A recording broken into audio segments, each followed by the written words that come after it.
Oi, nesse vídeo nós vamos abordar uma série de ferramentas que devem te ajudar a construir e a formatar a sua monografia acadêmica. Pode ser sua tese, dissertação, trabalho de conclusão de curso. Eu quero destacar essas ferramentas em particular, as quebras de seção, os estilos, o sumário automático e as referências cruzadas, mas nós vamos abordar todas as outras que estão listadas aqui nesse slide. Como esse vídeo pode ficar um pouco longo, você encontra na descrição, aqui embaixo, o momento exato em que cada uma dessas ferramentas é trabalhada. Eu vou utilizar a versão 2013 do Word, que é a que eu tenho aqui instalada no meu computador, mas eu quero lembrar que os alunos do IFE, com o login e senha do SWAP, também conseguem acessar a página da Microsoft que te dá acesso à versão online do Word. Ela é mais simplificada, não tem algumas ferramentas, mas tudo que tem de essencial para a formatação da sua monografia está lá.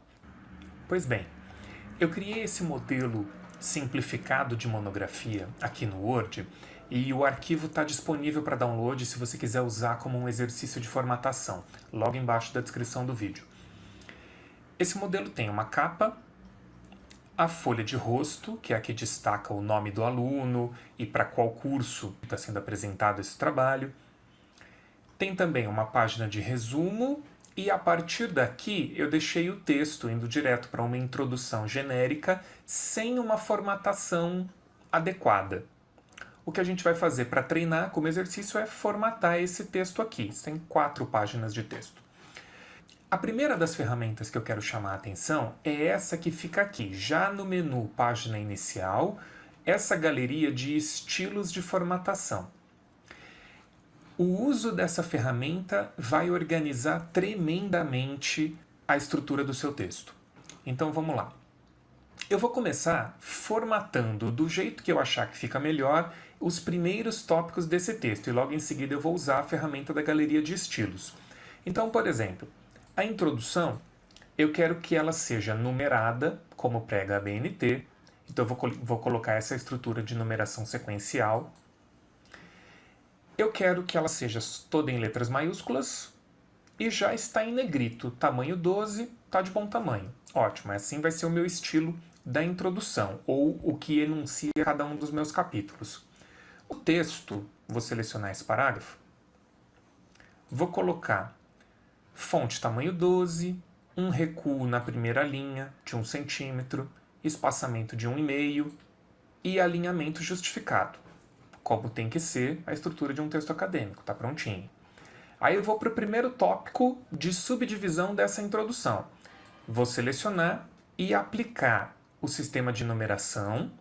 Nota que ele cria como tópico 2, porque ele está seguindo o 1 que já foi colocado lá em cima, mas se você apertar a tecla Tab, ele vai virar 1.1, dando sequência como uma subdivisão da introdução.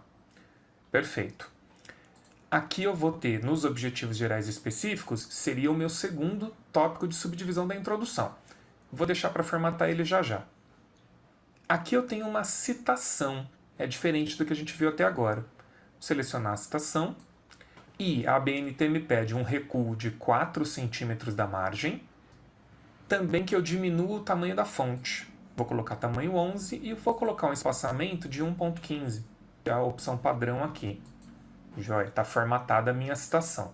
Ótimo. Agora eu vou procurar algum estilo diferente dos que eu já fiz. Esse vai ficar igual ao tópico, vai ficar subdivisão do tópico, isso é texto normal. Aqui, primeiro tópico da revisão bibliográfica e uma subdivisão desse tópico. Nessa subdivisão eu vou colocar a numeração, só que ela vai estar no terceiro nível.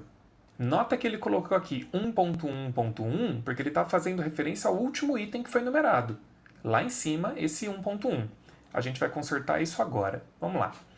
Tendo definido essa estrutura básica com uma formatação para os tópicos centrais, divisões internas e subtópicos, o que eu vou fazer é replicar esse estilo de formatação em todo o resto do texto. Isso vai te economizar um tempo tremendo na hora de organizar seu trabalho. Então você vai fazer o seguinte, seleciona o texto que já está formatado, aquele seu tópico, e vem aqui nessa função da galeria de estilos. Clicando nessa setinha aqui embaixo, você vai ter a função criar um estilo a partir do que está selecionado. Eu vou colocar aqui como teste capítulo. Vai ser o nome do meu estilo. Ok. Perfeito. Esse texto que eu já formatei, eu vou transformar num novo estilo também, que vai ser o teste parágrafo. Ou você pode chamar de teste normal, texto normal, como você quiser. Esse vai ser o meu teste parágrafo. Esse daqui de baixo vai ser o meu teste tópico. Teste tópico. Esse aqui é o teste citação.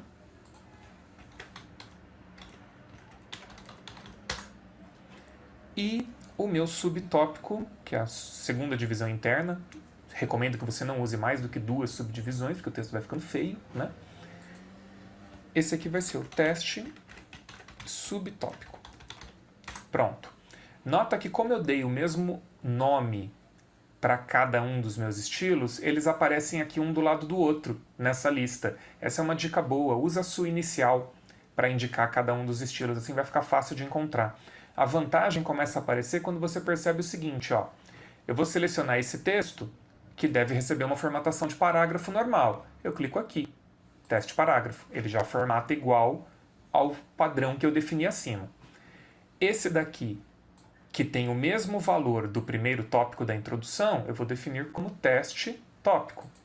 Repara que ele já muda a numeração, esse era 1.1, aqui os meus objetivos aparecem 1.2. Isso aqui é parágrafo, isso aqui é um tópico, teste tópico, ele vai virar 1.3, isso aqui é parágrafo.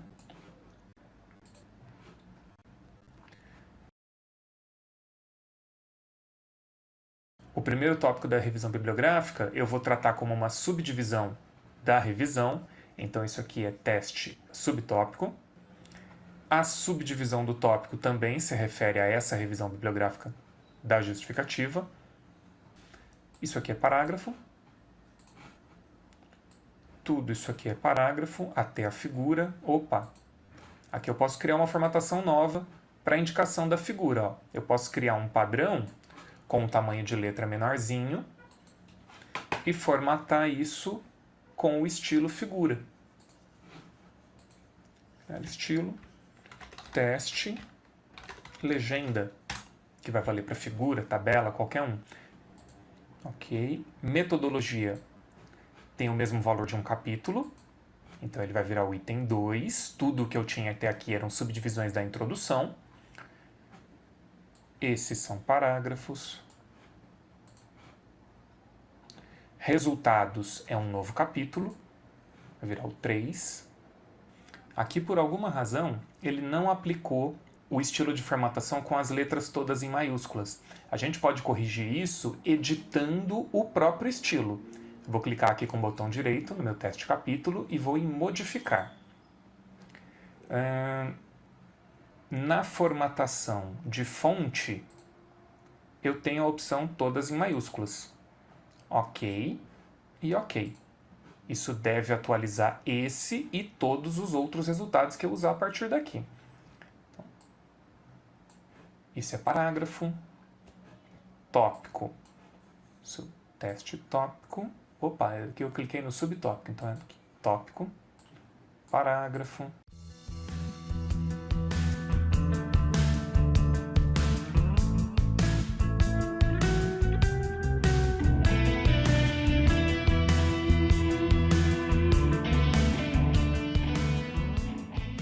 Considerações finais tem status de capítulo. Cadê? Capítulo.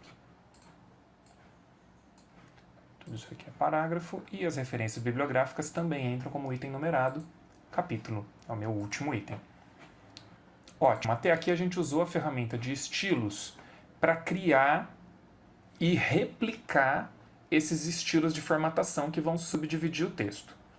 Agora, além disso te economizar um tempo enorme enquanto você está formatando o seu trabalho, essa função de criar estilos de formatação também é o que vai te permitir criar um sumário automático para o texto. E isso talvez seja a principal vantagem do uso da galeria de estilos. Então vamos lá. O sumário deve aparecer antes da introdução e depois do resumo, né? Então, eu vou colocar uma quebra de página aqui usando a função layout da página, quebra de página, para garantir que o sumário vai aparecer na página seguinte. Vou formatar o sumário em negrito, tamanho 12, letras maiúsculas, só que eu não vou numerar, porque o sumário não deve aparecer entre os itens de numeração. Aqui na página seguinte está o meu item de introdução, então eu vou simplesmente criar um sumário usando essa função aqui, ó. No menu Referências, Sumário, eu vou sempre na função Personalizar, tá? Não use esses modelos padrão do Word. Na função Personalizar, você vai escolher o estilo, o formato de sumário. Vamos escolher esse formal aqui, é bonitinho. E aí, você não pode se esquecer de clicar no botão Opções, porque é aqui que você vai dizer para o Word quais itens você quer incluir no seu sumário. Nota que ele vai te mostrar uma lista dos estilos de formatação disponíveis. Você tem que selecionar aqueles que você aplicou no seu texto. Olha, os nossos teste, capítulo, citação, legenda, parágrafo, subtópico estão todos aqui. Você vai atribuir um número de ordem para cada um deles. O capítulo tem número 1, o tópico 2, o subtópico 3. E nenhum outro estilo deve ser numerado aqui. Nota que, por padrão, o Word seleciona o título 1, título 2 e título 3. Você tem que deletar essas funções de ordenamento dos estilos. Pronto, então ficaram só os nossos estilos. Teste capítulo, tópico e subtópico. Ok. Assim vai aparecer o nosso sumário. Clicando OK, ele está montado. Você pode, se quiser, alterar a formatação desse sumário. Você pode selecionar tudo e aumentar o tamanho da letra, mexer em alinhamento, tirar itálico, o que quiser. Mas o seu sumário está pronto. A vantagem é que esse sumário, do modo como foi criado, se atualiza automaticamente. Ele não vai perder o alinhamento dessa paginação e ele não vai indicar a página errada. Isso é uma vantagem grande na organização da sua dissertação. Todos os tópicos que a gente numerou, aplicando os estilos, estão lá indicados no nosso sumário. Vou colocar um espaçamento maior. Pronto. Joia. Agora olha que interessante. Eu tenho 2 capítulos diferentes começando na mesma página. A metodologia e os resultados. Cada capítulo deve inaugurar uma página nova do texto, então eu vou aplicar essas quebras no meu texto. Vamos lá. A introdução está aparecendo na página certa. A metodologia não. A metodologia deve cair para a próxima página. O que eu te recomendo é não ficar dando Enter no texto, mas vir na função Layout da página e Quebra. Aplicar uma quebra de página. Isso vai fazer com que o tópico de metodologia caia para a próxima página e não interessa o que acontece com o texto da página anterior. A metodologia não vai se deslocar para cima ou para baixo, ela vai sempre começar aqui no início da página. Os resultados. Vou colocar aqui uma linha antes dele, aplicar uma quebra de página. E segundo capítulo de resultados, quebra de página. E as considerações finais também, né? Quebra de página. Referências bibliográficas também. Quebra de página. Voltando. Quando eu voltar lá no meu sumário, ele não terá se atualizado instantaneamente, mas você pode clicar com o botão direito nele e usar essa função, atualizar campo. Tudo que for texto automatizado do Word vai fazer aparecer essa função no botão direito do mouse. Atualizar campo. Você pode atualizar todo o índice, se você tiver criado mais tópicos, ou deletado algum, ou simplesmente atualizar o número das páginas. Fazendo isso, ele corrige o seu sumário automático e a paginação agora é exatamente onde estão aqueles tópicos. É por isso que é fundamental saber usar esses estilos de formatação, porque são os estilos que o sumário vai buscar na hora de criar a sua lista automática. Agora eu quero chamar a atenção para um outro tipo de quebra que é um pouco mais sofisticado do que a quebra de página. Aqui nesse menu Layout da página, na função Quebras, existe essa divisão que implica quebra de página ou de coluna e essa outra guia na parte de baixo que são as quebras de seção. A quebra de seção é um pouco mais sofisticada porque é como se você estivesse dividindo o seu arquivo em conjuntos de páginas que são independentes umas das outras. Cada conjunto de páginas que vai compor uma seção pode ter formatação completamente diferente da seção anterior ou das seções que vêm depois dela. Isso inclui, por exemplo, o cabeçalho, as margens. Você pode até deixar uma seção com a folha em formato paisagem e outras seções em formato retrato. Vou mostrar para vocês como é que isso funciona.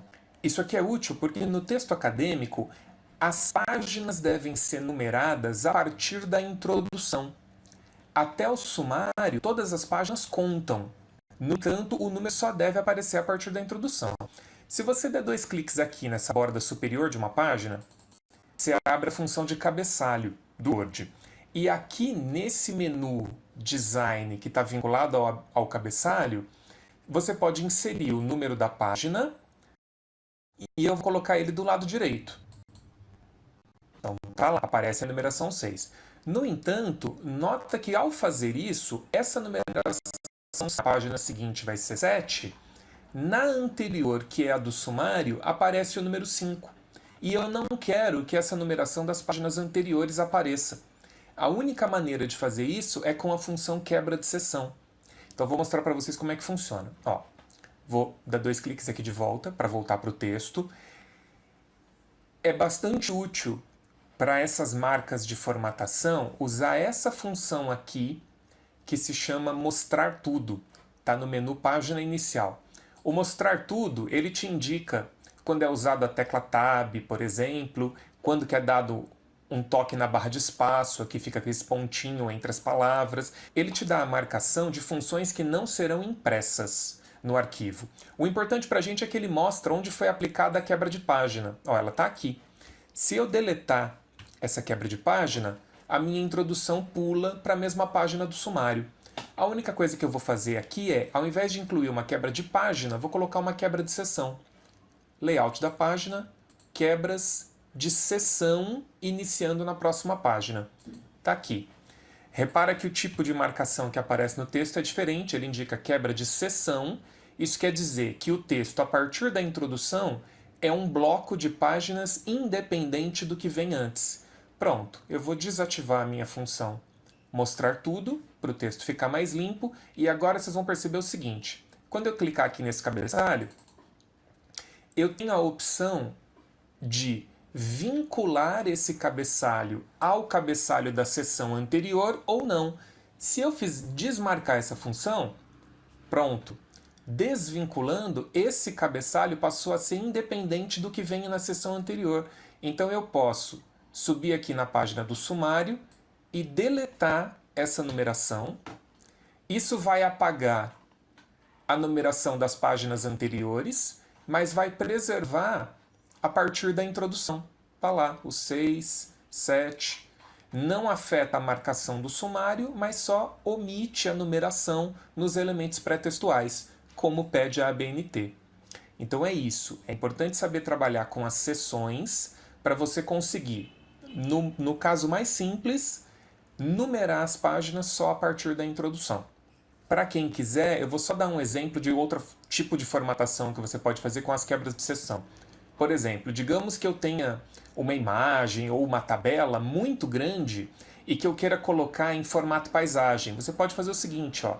Eu vou colocar aqui antes desse subtópico 132, uma quebra de seção, iniciando esse tópico na próxima página, e depois dessa imagem, eu vou colocar outra quebra de seção.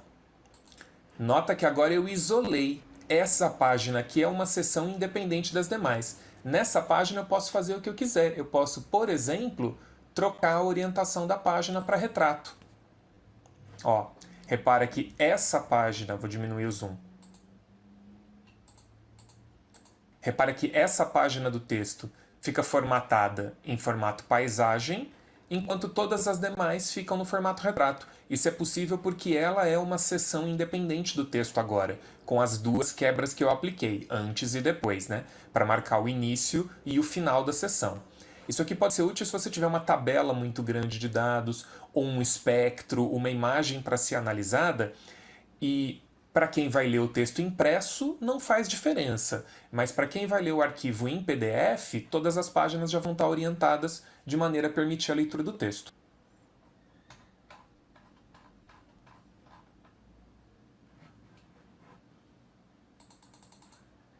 Uma última dica em relação à formatação é essa ferramenta aqui chamada pincel de formatação. Ela pode agilizar o seu trabalho porque ela permite o seguinte, ó. Digamos que você tenha errado na estrutura de um subtópico, que na verdade deveria estar formatado como tópico.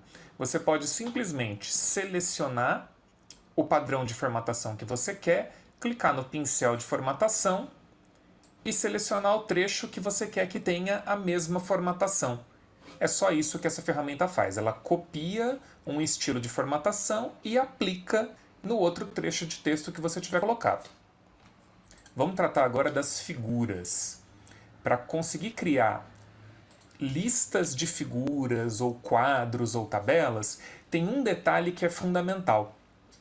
A ferramenta de geração das listas vai estar no mesmo menu referências que a gente usou para o sumário, mas para produzir as listas de figuras, de quadros ou tabelas, você vai usar essa outra ferramenta aqui chamada índice. Tá? Ela vale para qualquer tipo de ilustração. Agora, para que ela funcione, tem só um detalhe que você precisa considerar. A inserção da legenda não pode ser na forma de um texto, de um parágrafo normal. Você tem que fazer isso executando uma função, que é o seguinte: clica com o botão direito na figura, a mesma coisa vale para uma tabela, você vai encontrar essa função aqui no menu, inserir legenda. Você precisa usar essa função para que o texto do Word reconheça aquela figura como um objeto numerado. Então, ele já vai te perguntar o seguinte: qual é o rótulo que você quer usar? Se é uma figura, um quadro, uma tabela, uma equação. Você pode inserir um novo rótulo se nenhum desses te servir, usando o botão Novo Rótulo aqui. E ele te pergunta a posição em que você quer que a legenda apareça. Pelas normas da ABNT, a legenda deve aparecer acima do item. Tá? Você pode digitar aqui o título da sua legenda, por exemplo, logotipo do IFSP, ou você pode deixar para digitar depois, não tem problema nenhum. Dando OK, ele vai criar uma legenda para você no estilo que ele acha que está bom. Eu posso, sem problema nenhum, aplicar aqui o estilo teste legenda que eu selecionei. O importante que eu quero que você note repara que quando eu seleciono um objeto automatizado do Word, o número 1 da figura fica grifado aqui em cinza. É isso que vai servir de indicador para o índice que a gente vai criar. Tá bom, vou deletar essa primeira legenda que eu tinha colocado, vou criar uma nova figura numa posição posterior, aqui no meio da metodologia, por exemplo. Vou inserir aqui o logotipo do programa de mestrado. Vou clicar com o botão direito, inserir legenda. Nota que ele já identifica que essa é a figura 2. E mesmo que eu troque elas de ordem, ou que eu delete uma das figuras depois que o meu texto já tiver várias, ele não vai perder essa numeração. Então isso é uma outra vantagem da automatização do texto. Vou colocar aqui figura 2, logotipo do mestrado. Inserir acima do item, OK. Vou aplicar a minha formatação, teste legenda, para ficar formatado bonitinho. Um detalhe importante, toda figura, de acordo com a ABNT, deve indicar a fonte. E no caso da fonte, você deve dizer de onde foi extraída a imagem, mas não precisa colocar o endereço do site, tá? Então, por exemplo, site oficial do programa de mestrado. Se eu quiser dar o link, para não poluir o meu texto, o ideal é fazer isso na forma de uma nota de rodapé. Para isso, você vem aqui de novo no menu Referências, e você tem a função Inserir nota de rodapé. Ele já abre uma seçãozinha no final, no rodapé da página. Então aqui, disponível em spo.ifsp.edu.br/pós-graduação. Acesso em 19 de novembro de 2019. Bom, agora que a gente já tem duas figuras, eu posso criar uma lista. Eu vou voltar lá antes do meu sumário, porque todos esses itens são anteriores ao sumário, são itens pré-textuais. Vou inserir aqui uma quebra de página para a minha lista de figuras. Aplico a formatação que eu quiser, negrito, tamanho 12, letras maiúsculas, e aqui embaixo eu vou inserir a minha lista. Então, referências, índice de ilustrações, e aqui nota, ele vai me perguntar qual é o item numerado que eu quero criar uma lista. Então ele busca nas legendas se o que eu coloquei como figuras, como quadro, como tabela, e assim você cria cada um dos seus itens. Eu vou criar o de figuras e apertar OK.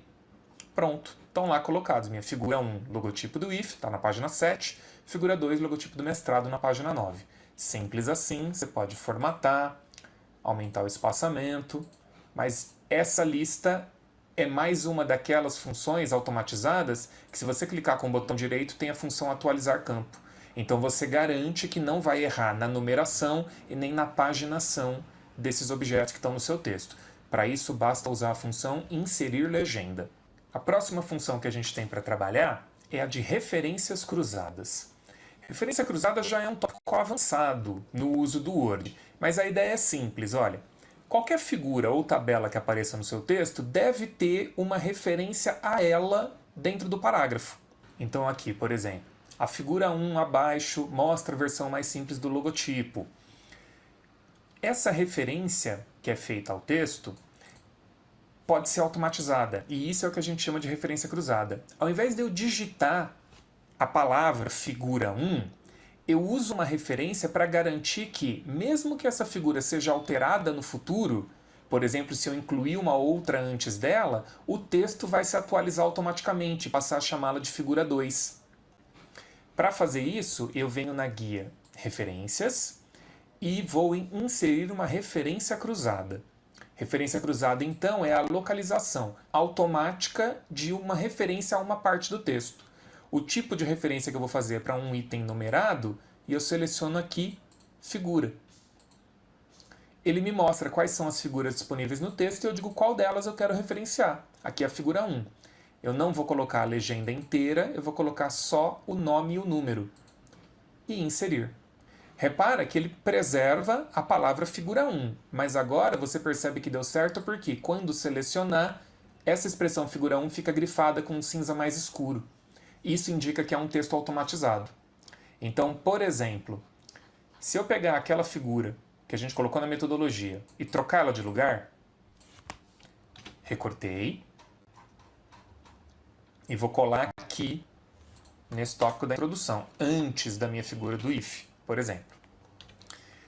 Quando eu selecionar o meu texto todo,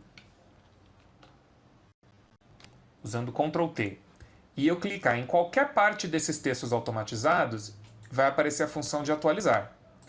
Eu atualizo os números de página e dou OK. Nota que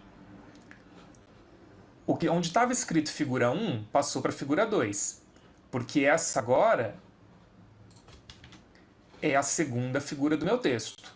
Aquela que eu copiei aqui em cima foi renumerada para figura 1, simplesmente porque eles trocaram de posição. Se tudo correr bem, o meu sumário já deve estar atualizado também. Aqui. Vou mandar atualizar. Aqui eu atualizei só o número das páginas, então repara que elas ficaram invertidas. Nesse caso, eu preciso atualizar o índice inteiro. Pronto. Aí ele inverte e fica tudo em ordem. Então as referências cruzadas servem para você fazer uma indicação de qualquer objeto numerado no corpo do seu texto. Eu acredito que com isso nós passamos por todas as funções que estavam indicadas e essas na minha opinião, trazem o essencial para você garantir uma boa formatação para o seu texto acadêmico, uma boa navegabilidade interna no texto. Um detalhe que talvez eu tenha deixado passar é todas aquelas indicações automáticas que a gente faz no texto, incluindo sumário, legenda para as figuras, referências cruzadas, quando você gera um arquivo PDF, elas se transformam em hiperlinks. Então elas permitem navegar dentro do texto clicando numa página do sumário para você acessar diretamente aquela página no arquivo PDF. É isso então, gente. Um abraço, até mais.